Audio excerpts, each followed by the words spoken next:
Olá! Hoje vamos conversar sobre os corvos, sobre a simbologia atribuída a eles, sobre as representações arquetípicas que nós ligamos a esses animais, no nosso inconsciente coletivo, nos mitos, nas lendas. E para isso, vamos conversar também um pouquinho sobre seu comportamento, porque é observando o comportamento desses animais que nós criamos todo esse universo simbólico. Meu nome é Cássia Bars, eu sou doutora em arqueologia e especialista em representações simbólicas e também em comportamento animal. Então, vamos começar agora com os nossos amigos corvos. Infelizmente, não há corvos aqui na América do Sul. É uma pena, porque esses animais são incríveis, mas fora a América do Sul e a Antártica, eles estão em todos os outros continentes. Eles preferem zonas mais temperadas, um clima mais ameno. E a primeira coisa que nós vamos falar sobre eles é que eles são oportunistas.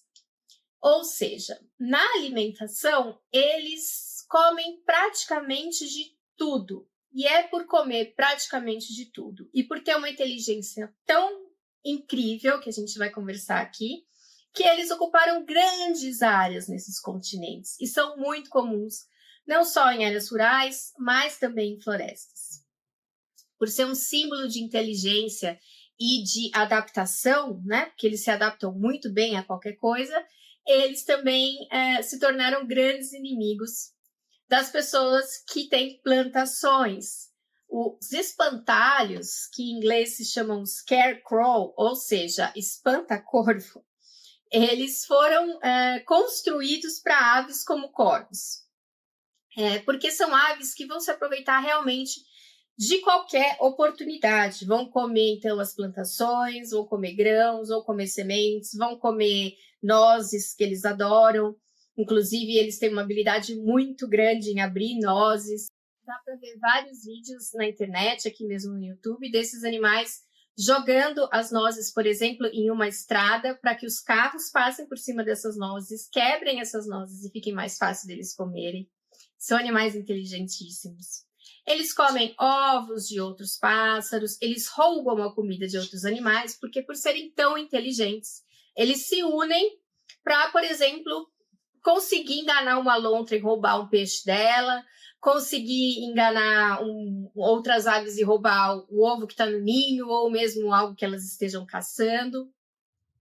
Então, a primeira metáfora aqui sobre esse animal é a grande adaptabilidade e a grande capacidade que ele tem de observar o seu ambiente e tirar do seu ambiente o que é melhor. Então, o corvo ele vai observar o comportamento dos outros animais, o comportamento dos humanos, o comportamento do que os humanos fazem em sociedade, por exemplo, andar de carro, e o que o carro é capaz de fazer.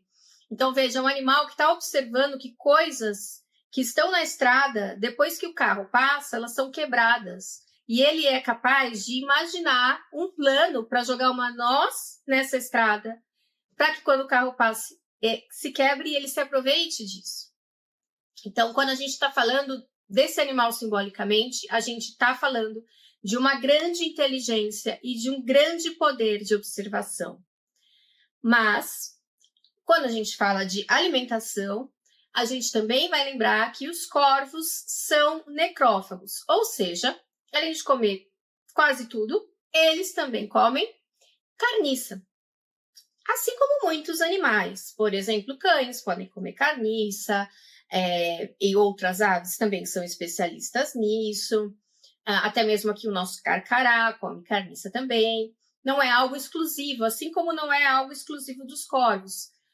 Porém, como os corvos estão em grandes bandos nessas regiões mais temperadas, e eles são aves que gostam de estar perto de humanos, porque eles se aproveitam dos nossos hábitos para se alimentar de diversas coisas. Eles foram muito vistos nas guerras, nos campos de batalha. Depois que acabava a batalha, esses animais iam para lá para se alimentar, basicamente, dos restos, né? Enfim, mortais que estavam ali. E isso fez com que esse animal fosse muito, então, ligado ao imaginário da morte, ao imaginário das passagens do corpo físico para uma outra vida. Os corvos são animais muito sociais, como eu disse, eles se unem para roubar uma comida ali de alguém, né? E eles vivem, então, uma sociedade bastante hierarquizada e bastante complexa. Dentro dessa sociedade, cada um tem o seu papel, eles reconhecem principalmente laços ali familiares, formam coalizões, têm uma memória excelente, e animais que têm memória excelente são animais muito inteligentes, pois a memória está diretamente ligada ao aprendizado.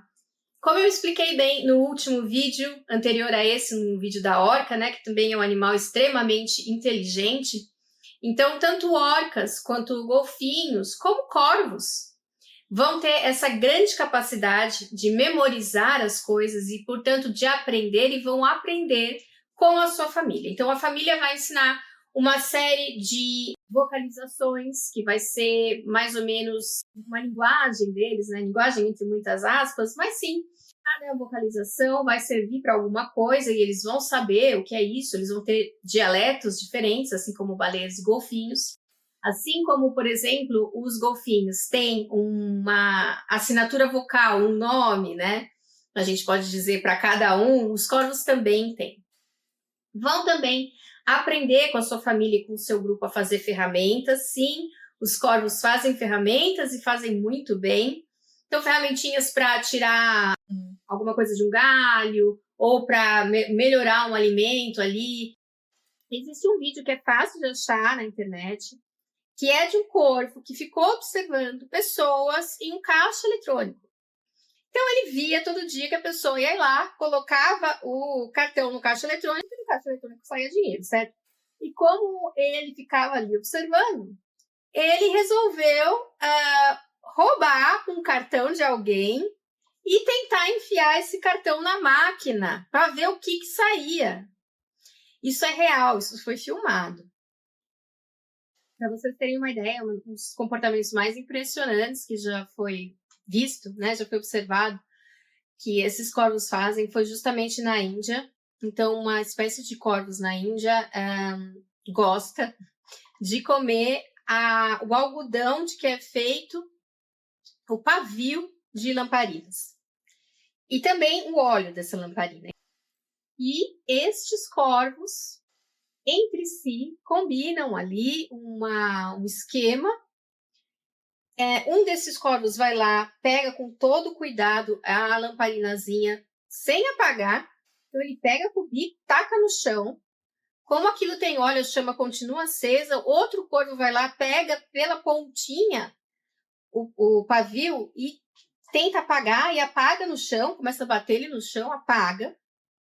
E assim eles conseguem, então, consumir tanto o óleo quanto o paviozinho de algodão. Então, nós estamos falando de um animal que conhece fogo, que sabe o que o fogo faz e que sabe o que fazer para apagar o fogo. Sim.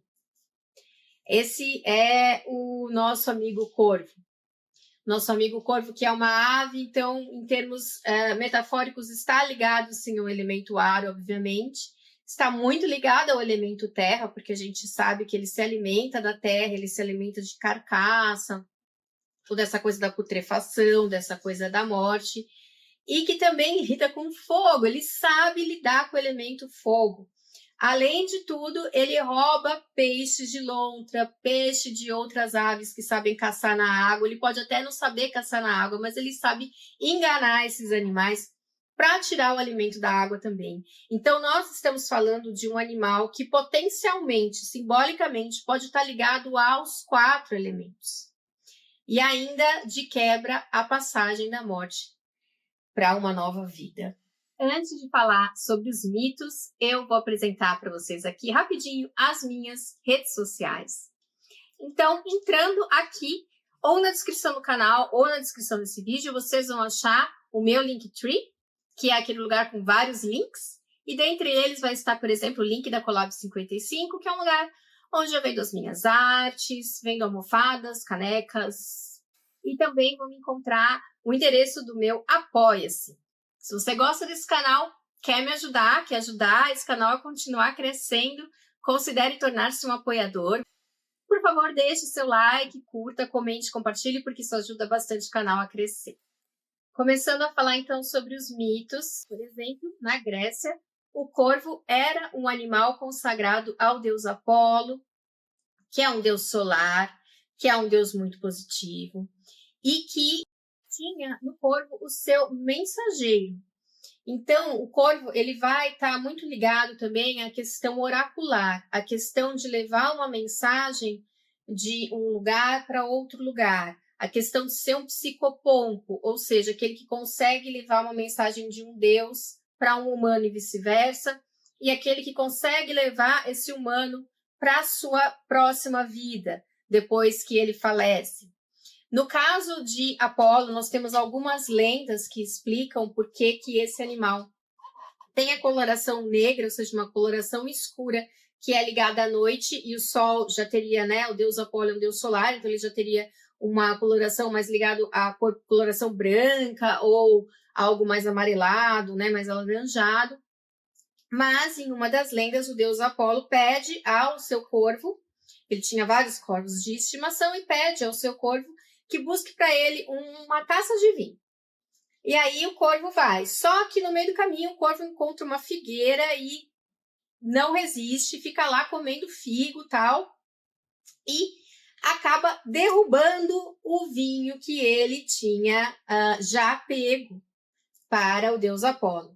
E aí, para não levar bronca, ele se enrola em uma hidra, ou seja, em uma serpente aquática, né, que estava lá no riozinho, nadando lá perto, chega lá para falar com o Apolo, com essa hidra toda enrolada na pata, e fala que a culpa foi dela, que ele estava carregando o vinho, mas que aquela hidra tentou pegar o vinho, se enrolou nele, não sei o quê. Bem, claro que Deus Apolo não acreditou, e como punição, ele tornou o corvo, que era uma ave que cantava muito bem, em uma ave que só grasnava, em uma ave rouca. E detalhe, como punição para todo mundo, além do corvo ter ficado com essa voz toda rouca, esganiçada, ele pegou esse corvo em questão, a hidra, que não tinha nada a ver com a história, e a taça, que é a taça que ele bebia, que ele pediu para ele trazer o vinho, e tornou os 3 constelações e colocou estas constelações no céu. E é por isso que essas constelações hoje estão juntas, uma ao lado da outra. Em outro mito também, esse que vai explicar por que o corvo tem as penas pretas, é um mito que diz que os corvos antes eram brancos, eles tinham penas brancas, e o deus Apolo, ele estava muito desconfiado da sua esposa, Coronis, que estava grávida, mas que ele achava que estava traindo ele com um mortal. E, de fato, o corvo observou isso e contou para Apolo. Apolo ficou tão bravo, tão desesperadamente bravo, que queimou, que ele é um sol, né? E queimou as penas do corvo, e o corvo ficou com as penas pretas. Coitado, não tinha nada a ver com isso, mas levou, né? Enfim. Passando ali para Roma, né? Que é uma sociedade que bebeu muito na mitologia grega como um todo, absorveu bastante dessa questão. A gente tem o corvo também bastante ligado aos augúrios. Os romanos, eles eram um povo, em geral, muito supersticioso. Eu explico isso bastante no vídeo do Galho e da Galinha, né? Então, eles observavam muito a natureza, e um animal que ia para um lado ou que ia para o outro, isso era interpretado inclusive antes de grandes decisões, como ir uma batalha, por exemplo. Os romanos, eles liam muito o voar destes pássaros. Então, por exemplo, se um imperador, né, um governante queria ir à guerra, e antes dessa guerra ele visse corvos voando de tal maneira, sim, essa guerra poderia ser adiada por causa disso. Sendo o corvo também o mensageiro dos deuses, isso ficava ainda mais forte para eles. O corvo também era visto como mensageiro dos deuses na mitologia nórdica. A gente vai ver, então, o deus Odin, que é o mais importante deus do panteão nórdico, né? Odin tem 2 corvos. O corvo Hugin, que simboliza o pensamento ou a criação o espírito criador do ser humano, e Munin, que representa a memória. Então, estes dois corvos, eles informavam a Odin tudo o que estava acontecendo no seu reino e também em outros reinos, ou seja, eles eram capazes de vir à Terra e levar as mensagens, né, do que estava acontecendo na Terra, em Midgard, para Asgard, que é o local onde moravam os deuses. Então, novamente, nós vemos os corvos aí como seres que passam de locais diferentes levando informação. E não é para qualquer um, né? Eles levavam informação para o deus Apolo, que é o deus Sol, simplesmente, e aqui para Odin, que é o rei de todos os deuses. Mas, apesar deles serem muito importantes, né, em muitas sociedades diferentes, eu não vou falar de todas aqui, o corvo é um daqueles animais que, se fosse falar de tudo, o vídeo ia ter 5 horas de duração, então estou escolhendo alguns. Mas a gente tem certas sociedades que merecem bastante destaque nessa questão de lidar com os corvos. E uma delas é a sociedade celta, as sociedades celtas. Celtas são grupos que viviam ali nas ilhas da Grã-Bretanha, em vários locais da Europa, até mesmo até a Turquia. São grupos que são genericamente chamados de celtas, pois são grupos que têm muitas características em comum. Esses povos, esses celtas, assim como os outros povos, também observaram aquela questão desses animais, né, dos corvos estarem sempre nos campos de batalha se alimentando dos restos mortais. Isso fez com que eles associassem também esses animais a mensageiros que pudessem cruzar os mundos, o mundo dos mortos e o mundo dos vivos. E nada para os celtas é algo fixo. Então, por exemplo, existiam situações nas quais se acreditava que, ao observar o corvo, ele estava anunciando a sua morte. Existem outras situações que, ao observar o corvo, você poderia estar observando uma bruxa, por exemplo, que tinha se transformado em corvo e que estava fugindo da morte. Então, a gente sempre vai ver essa dualidade e esse movimento nas mitologias celtas. Eles acreditavam que certas mulheres feiticeiras se transformavam em corvos, incluindo, por exemplo, a divindade Morrigan, que é a divindade da morte. Ela podia ou aparecer como um corvo ou estar acompanhada de corvos, geralmente eram 3 corvos, e ela podia aparecer num campo de batalha ou para te salvar ou para te levar, porque o corvo tem essa dualidade, certo? Então, tudo vai depender do que estava acontecendo ali.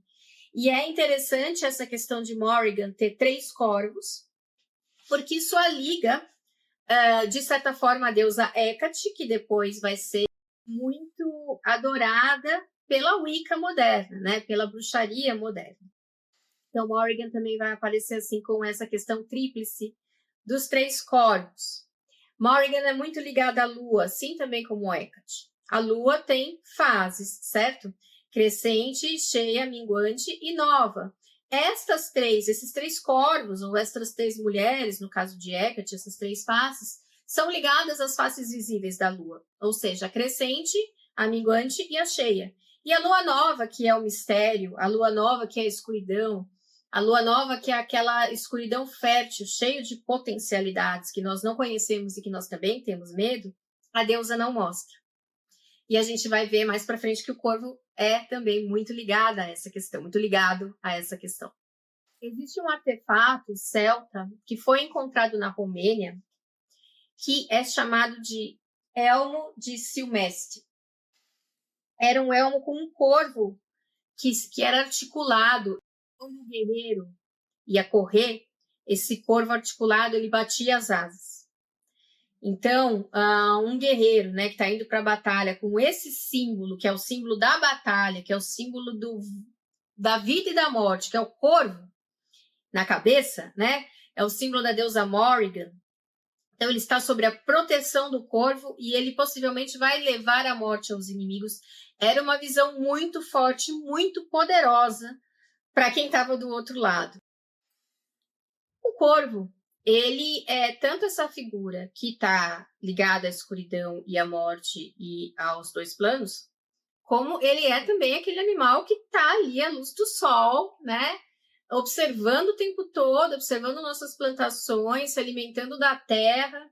E o que é a terra, senão a nossa grande mãe, aquela que nos dá a fortuna, aquela que nos dá o nosso sustento. E, além de tudo, são animais que gostam muito de coisas brilhantes, são aves que se encantam por coisas brilhantes. Então, não era incomum que corvos roubassem moedas, roubassem anéis, porque eles querem ver por que está brilhando no sol e tudo mais, né? Curiosidade mesmo.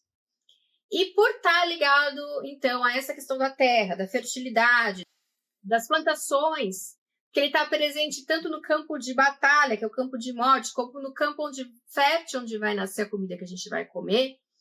Para os celtas, ele também tem uma característica solar, uma característica de fertilidade, uma característica de riqueza, porque ele gosta de roubar moeda, porque ele gosta de roubar coisa, anel, brinco, coisa brilhante, coisa de riqueza.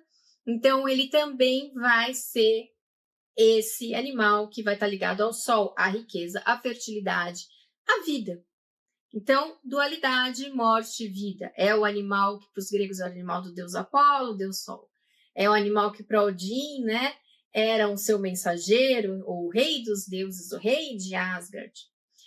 E é o animal também que é o animal que acompanha Morgan para os celtas, que é a deusa da morte. Os corvos também estão presentes nas tradições cristãs.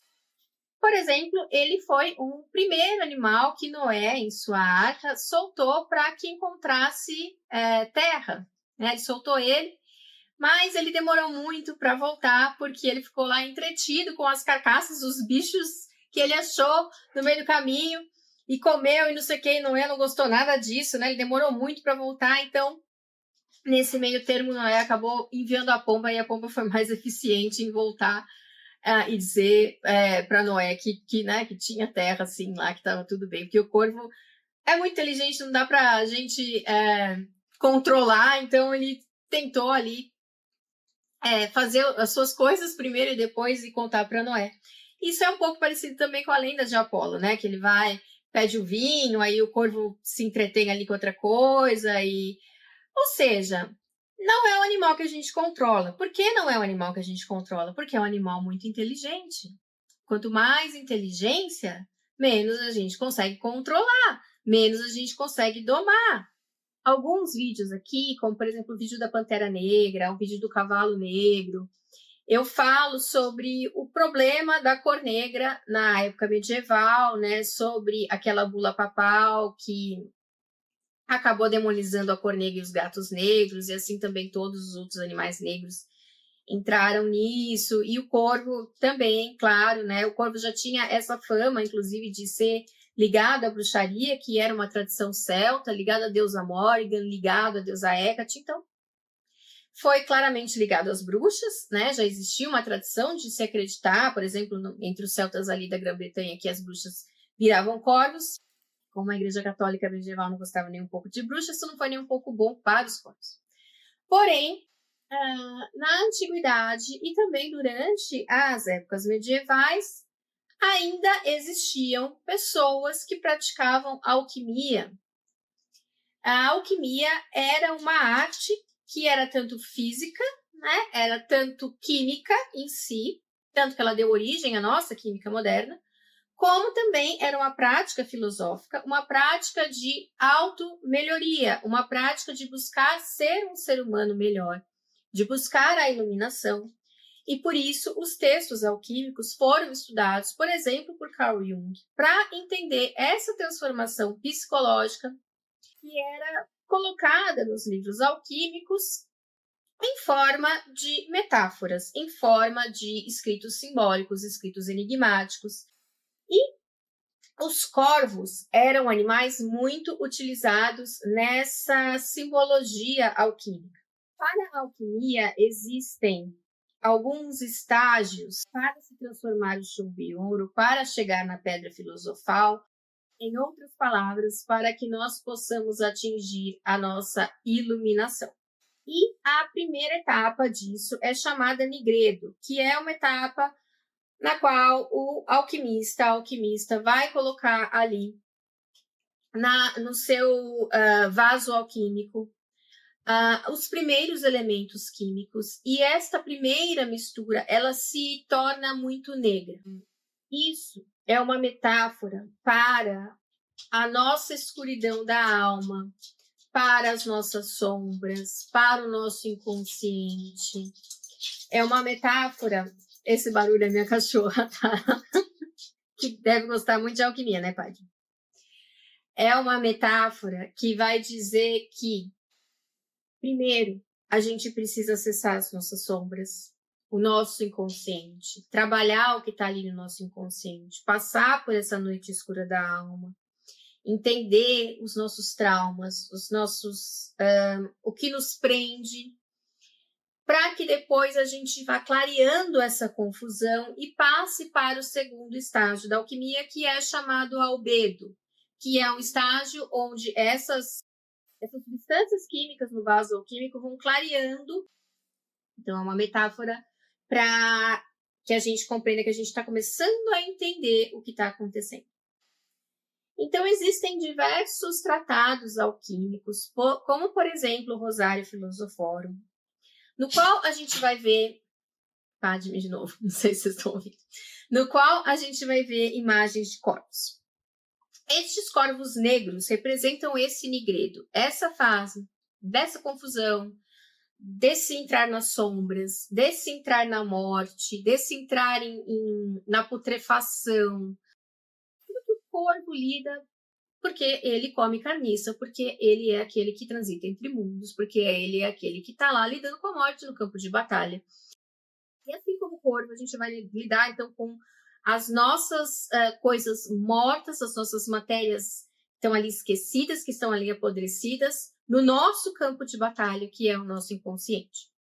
Mas, ao mesmo tempo, o corvo, ele representa que, apesar de existir essa fase difícil do nigredo, a gente vai passar para o albedo, a gente vai passar para um estágio que a gente consegue esclarecer as nossas ideias.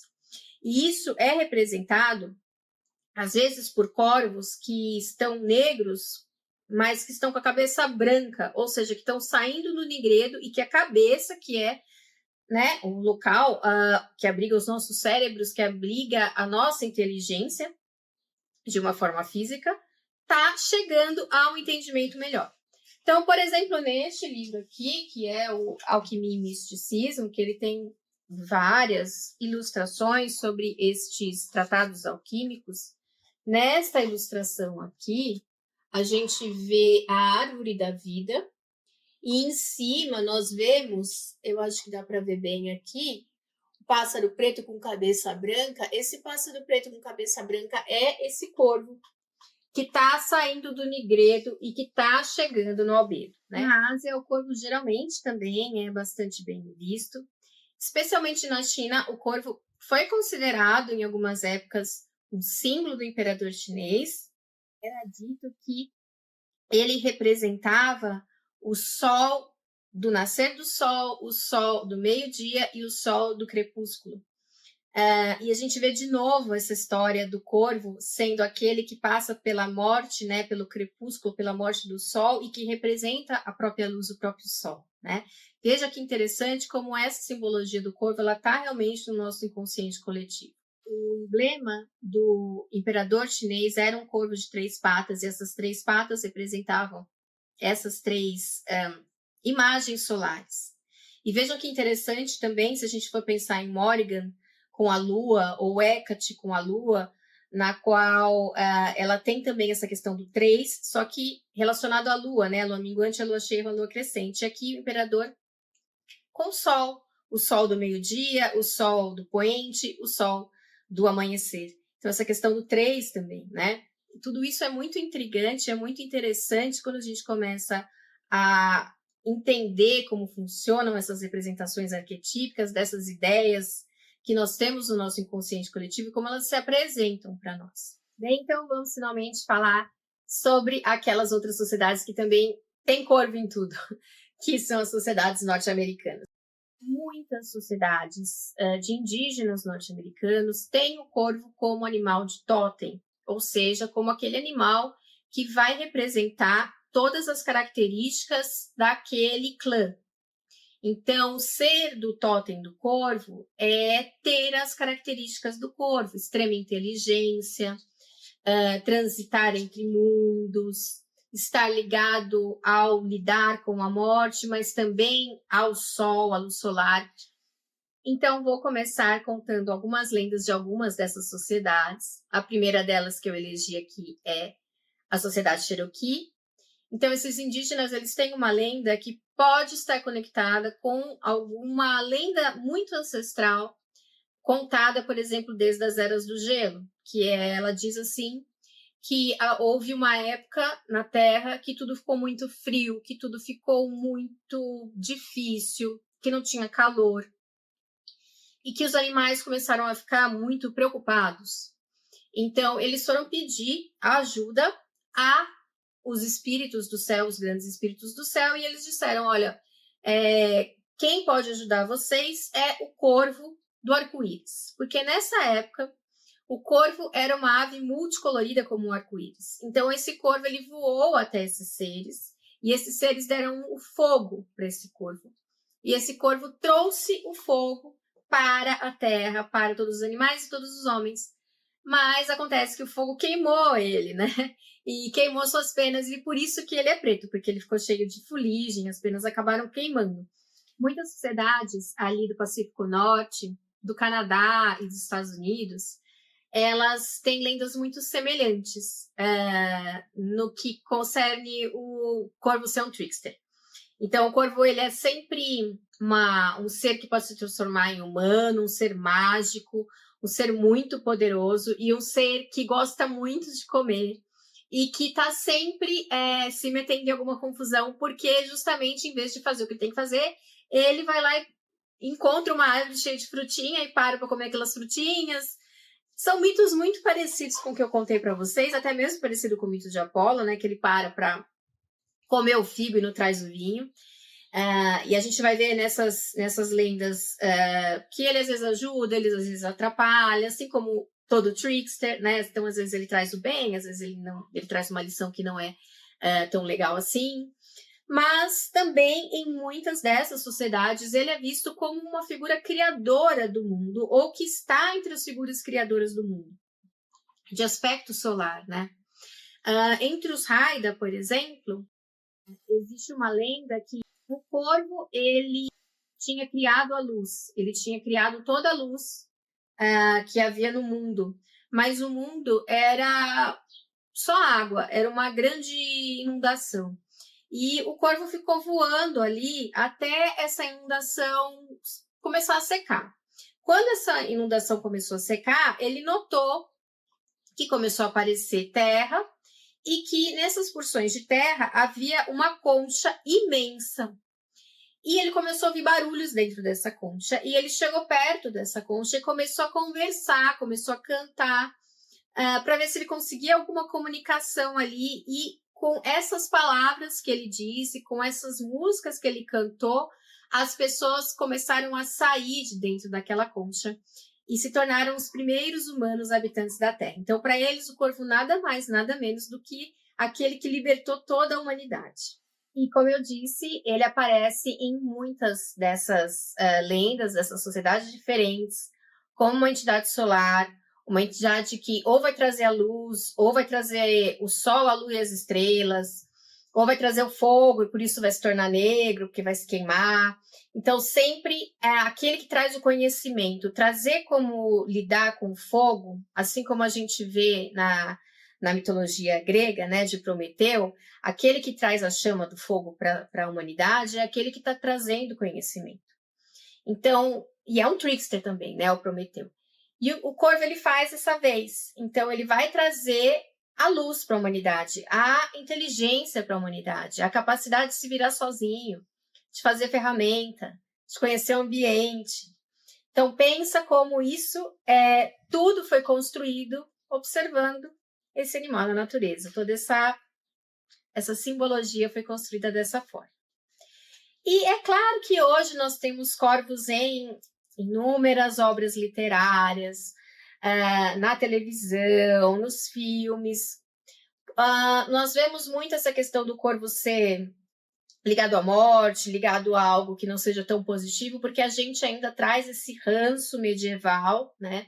E isso aparece em vários filmes de bruxas que não são tão legais. Então a gente vê o corvo é sempre em uma cena perigosa, em uma cena que a gente está com medo. Eles colocam corvos ou som de corvos, que é para lembrar que há a iminência da morte. É claro que eu não poderia também deixar de citar o poema O Corvo, de Edgar Allan Poe, né? Que, de uma maneira muito maravilhosa, descreve um homem que está com saudade de sua amada que se foi, e o corvo fica dizendo para ele, nunca mais, nunca mais. Ou seja, ele está ali também como mensageiro da morte, como mensageiro dessa finitude, e atormenta, né? A pessoa, esse homem desse poema. Mas, de qualquer forma, espero que esse vídeo tenha quebrado um pouco essa visão medieval, desse ranço que ficou de ver esse animal como totalmente ligado a coisas ruins, né? Que é o mesmo ranço que a gente tem com a cor negra, que não tem nada a ver, é uma coisa fabricada na época medieval para que a gente ligasse essas coisas a algo que é ligado ao diabo, que é ligado ao inferno, que é ligado à morte. Mas percebam como outras culturas viam também que esse animal era ligado à morte, mas que ele é um símbolo de transformação, que ele é um símbolo de tudo que morre, vai de alguma forma nascer novamente, ou aqui na Terra, em forma biológica mesmo, com a transformação dessa matéria, com o reaproveitamento dessa matéria pela própria Terra, ou de uma forma espiritual em outro planeta, em outra dimensão, talvez em outro planeta, não sei, né? Ato falho. Enfim, espero que vocês tenham gostado desse animal e, por favor, curtam, compartilhem, deixem as suas impressões, me digam o que vocês estão achando, qual animal que vocês querem que eu fale. E até mais, até semana que vem.